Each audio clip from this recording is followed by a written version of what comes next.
Ancaman umat akhir zaman. Okey, konteks kita yang kita datang ramai-ramai ni dalam mainstream kita sekarang ni, fitnah yang berlaku, itu yang kita nak ahli panel sebut. Ahli panel berikan penilaian. Bukan masalah kita tanya KJ tentang masalah dia, masalah Ustaz Hasan Tandawi tentang masalah PAS. Tapi yang mainstream semua sekarang ni nak tahu tentang isu fitnah Anwar Ibrahim. Ya, apa benda ni? Kita keliru. Ini orang ni cakap ni, orang ni cakap ni. Kes fitnah Datuk Seri Anwar, saya ingat kes fitnah Datuk Seri Anwar, saya secara peribadi saya ingat yang paling awal mengeluarkan tentang video lucak, pandangan tentang video lucak, dan telah rasa itu adalah satu artikel yang dibaca secara umum. Tapi saya nak sebut budaya fitnah ini, di samping kita tidak bersetuju kes yang akhir ini, iaitu yang membabitkan, menyebarkan cerita lucah orang, muka surat akbar, hadapan, sama ada betul atau salah. Isu kedua, isu yang pertama, menjadikan masalah peribadi orang sebagai modal politik untuk dibincangkan di peringkat nasional, sehingga kita lupa semua isu lain, tak habis-habis dengan cerita itu. Itu kita tidak dapat terima. Tetapi saya nak menyebut secara adil, ia bukan bermula daripada isu itu. Sejak lama memang di Malaysia ni suka gunakan masalah kelemahan peribadi orang lain untuk diangkat menjadi isu politik. Bukan saja isu Datuk Seri Anwar Ibrahim, hatta tadi isu Atan Tuyah juga sebelum ini, dan berbagai-bagai isu sebelum ini. Dan adalah tidak betul orang agama apabila sampai pada satu isu yang mana tidak berpihak daripada dia keluarkan dalil bahawasanya ia tak boleh digunakan kerana Al-Quran larang. Tapi apabila kena pada orang lain, dia diamkan dalil. Maka itu tidak boleh. Saya harap kita konsisten, PAS dan UMNO mesti sentiasa adil dalam hal ini. Tak boleh keluarkan keaiban orang untuk jadi bahan politik secara meluas.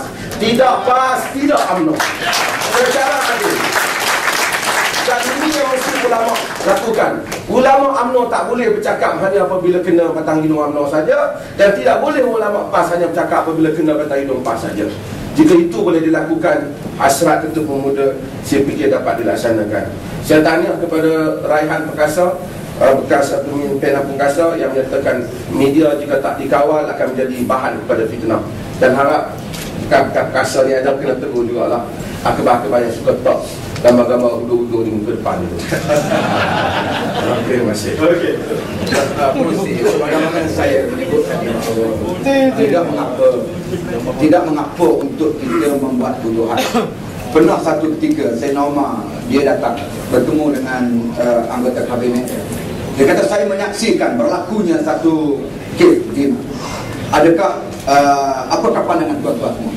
Maka pada waktu itu Sayyidina Ali bangun daripada Sayyidina Umar. Dia kata, mesti ada 4 saksi tuan.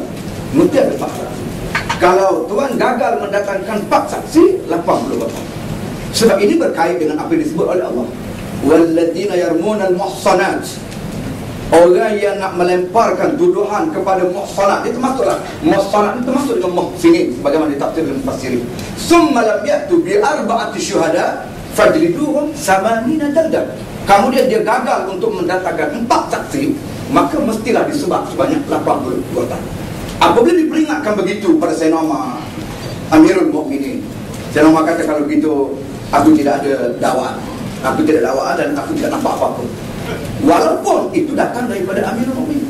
Begitu juga dalam kes Anwar, Datuk Seri Anwar Ibrahim. Kalau kita nak buat tuduhan, yang diminta oleh Islam ialah 4 saksi, bukan 4 klip video.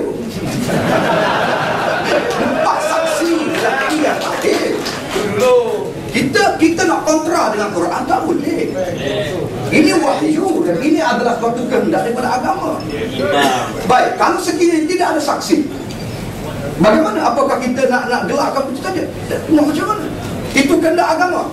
Dan kita boleh pastikan kenapa hikmah apa yang Allah Ta'ala nak ini ialah kerana supaya kita tidak salah mengukur.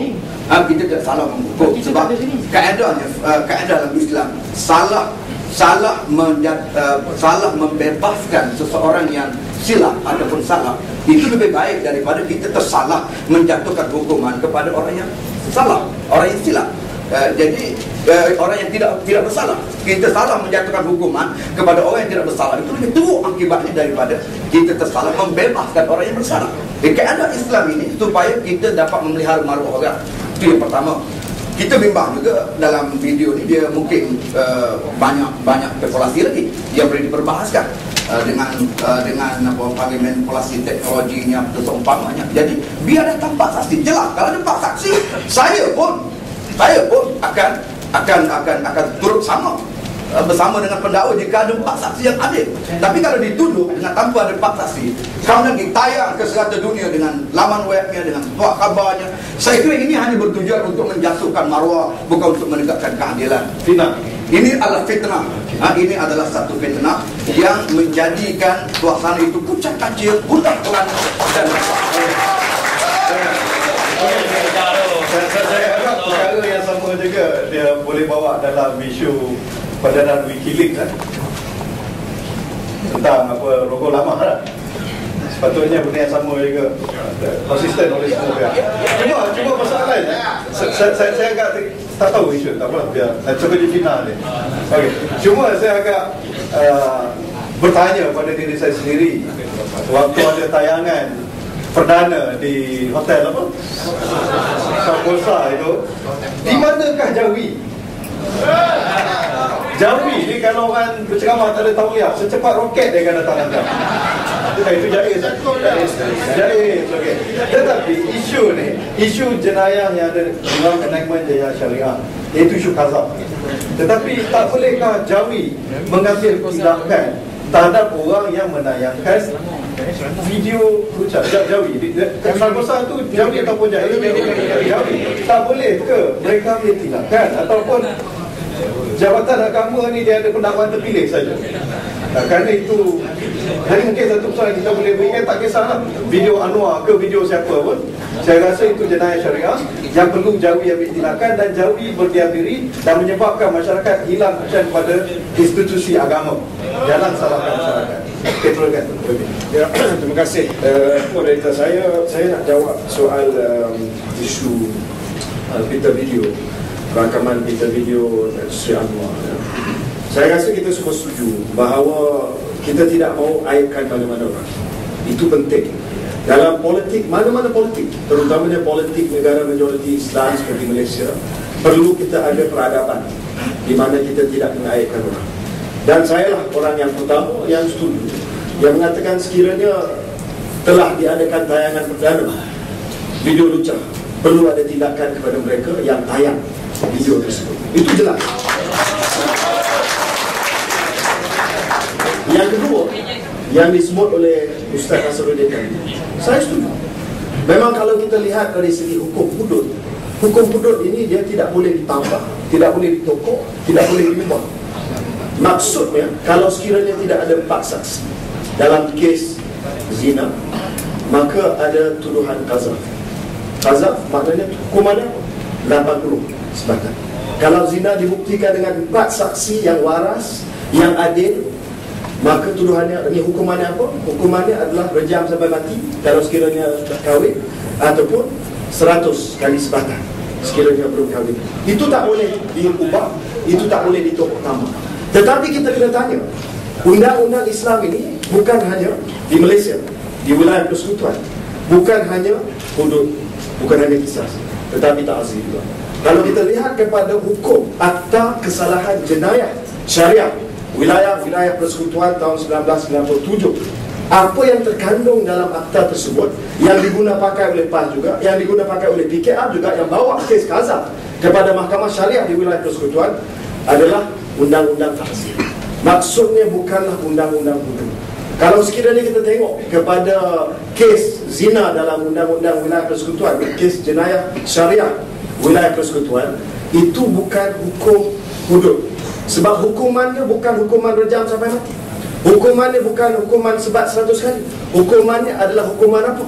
Hukuman penjara tidak kurang daripada 3 tahun, denda tak kurang daripada RM5,000, dan sebatan 6 kali saja. maksudnya dia tidak tergolong dalam hukum hudud. Sama juga dengan qazaf. Kalau qazaf dulu disebut oleh Ustaz Nasruddin dalam hudud bahawa hukumannya adalah sebatan 80 kali. Dalam undang-undang takzir adalah denda RM5,000 dan penjara tak lebih daripada 3 tahun. Jadi apabila kita buat perbezaan tersebut, kita kena tahu bahawa burden of proof, beban pendakwaan dalam hukum takzir ini berbeza dengan hukum hudud. Kalau dalam hukum hudud, zina perlu ada 4 saksi. No doubt, tidak ada apa-apa keraguan tentang ketegasan tersebut. Tetapi dalam hukum takzir ini ada ijma' ulama' yang mengatakan bahawa tak perlu ada 4 saksi.